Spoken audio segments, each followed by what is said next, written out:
I'll be reading chapter 6 of I Am Malala, and chapter 6 is called Radio Mullah. Also, this starts part 2 of the novel, A Shadow Over Our Valley. I'm reading this with the permission of Scholastic Books. I was in the home of one of my relatives in Mangora one evening when I heard a strange sobbing coming from the radio. After a long day of cooking, the women had gathered around the radio as they cleaned up. As usual, I was doing my best to get out of having to do the dishes, but I stopped at the sound of this odd weeping.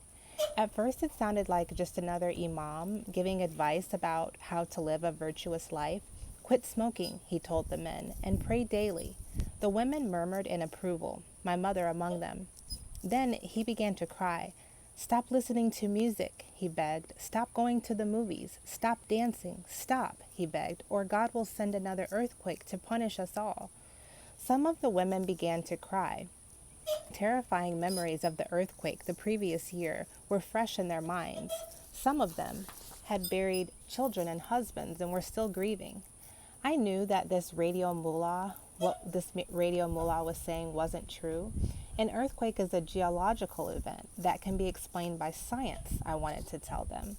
But these women, many of whom had no education and were brought up to follow the dictates of the religious leaders, were frightened.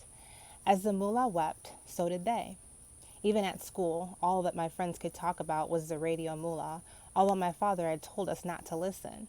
Our old radio was broken, so I didn't hear his latest broadcasts, but I heard them at friends' and relatives' houses, and my friends at school repeated his nightly sermons almost word for word. All music is haram, he said, forbidden by Islam. Only his radio station was permitted. Men should grow their hair and beards long, not keep them short in what he called the innovative fashion.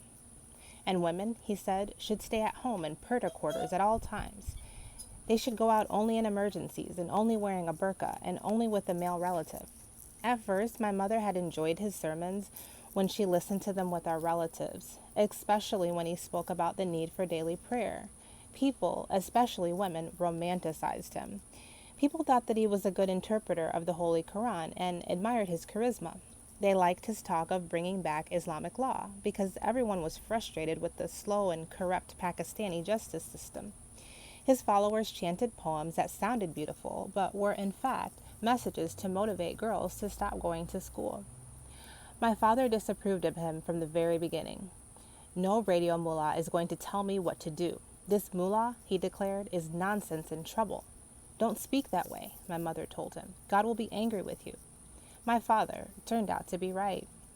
He had done some investigating of the man behind the mysterious radio voice. This mullah is a high school dropout.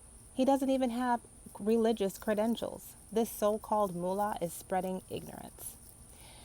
The voice on the radio belonged to Maulana Fuzullah, one of the leaders of the TNSM.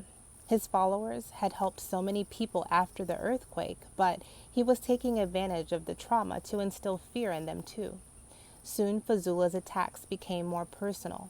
He announced the names of men who had spoken out against him, people we knew, people we didn't know, people who were campaigning for peace in the valley, but also people who thought that they were having private conversations.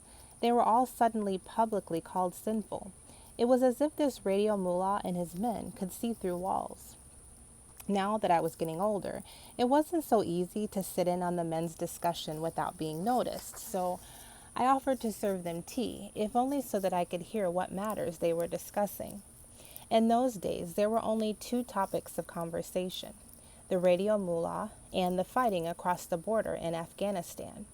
I was 4 years old when the 9/11 attacks took place. I'd grown up hearing the name Osama bin Laden. In our country, everyone knows about 9/11 and Osama bin Laden.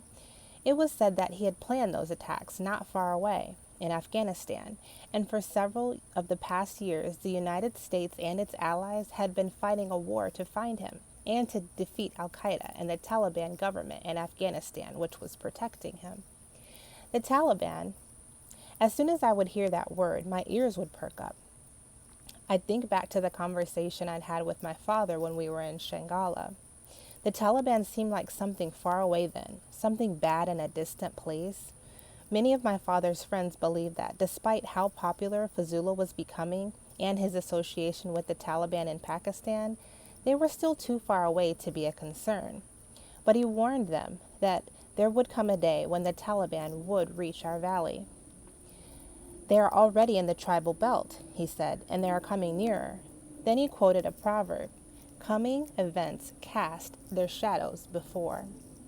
Fazula moved slowly at first, but in the 2 years that followed the earthquake, he cast a long shadow indeed.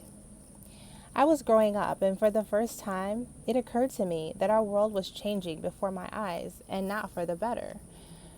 When I went to bed each night, I had a talk with God. Please, God, tell me what I can do.